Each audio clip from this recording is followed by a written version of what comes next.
జాగ్రత్తగా వినండి అని పౌలు గారు కొరింథీ సంఘాన్ని ఈ రోజున మనందరినీ కూడా కోరుతూ ఉన్నారు. నేను చెప్పున్నది ఏమనగా ఇక ఎంతో సమయము లేదు, సమయము లేదు మిత్రమా అని గుర్తు తెచ్చుకోమని వాక్యము కోరుతూ ఉంది. సమయము లేదు, జాగరూకతతో ఉండు, కనుక ఇప్పటి నుండి అమ్మా ఇప్పటి నుండి భార్యలు కలవారు భార్యలు లేనట్లుగాను, ఏడ్చేవారు దుఃఖముఖముతోను,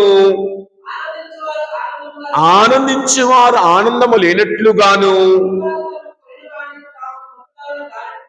ఏదైనా కొత్తది ఏదైనా కొనుక్కుంటే అది నాది కాదన్నట్లుగా జీవించుటకు గాను, లౌకికముగు వస్తువులతో వ్యాపారము చేయువారు వానితో సంబంధము లేనట్లుగాను ప్రవర్తించవలయును.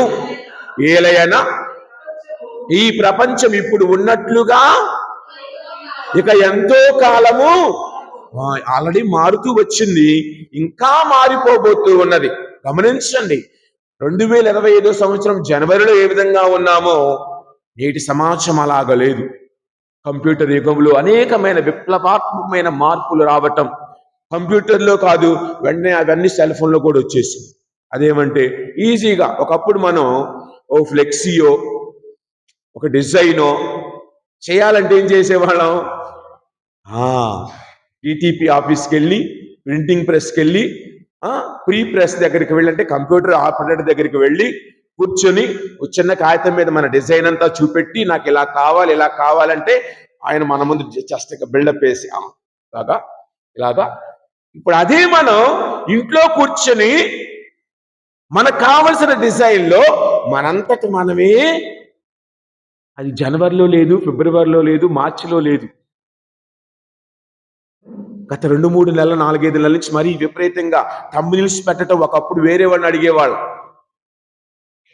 ఇది యూట్యూబ్లో ఏదైనా పెట్టాలంటే థంబ్నెయిల్స్ లాంటివో ఇంకోటి పెట్టాలంటే ఇవన్నీ ఇప్పుడు మనం స్వంతగా చేసుకోండి. ఇప్పుడు ఉన్న విధముగా ప్రపంచము ఇక ఉండబోదు, చాలా మార్పులు రాబోతూ ఉన్నాయి. అందు ముఖ్యముగా ఆధ్యాత్మికత యందు అనేకమైన మార్పులు రాబోతూ ఉన్నాయి. కావున నీ ఆధ్యాత్మికతలో జాగరూకత కలిగి ఉండాలి.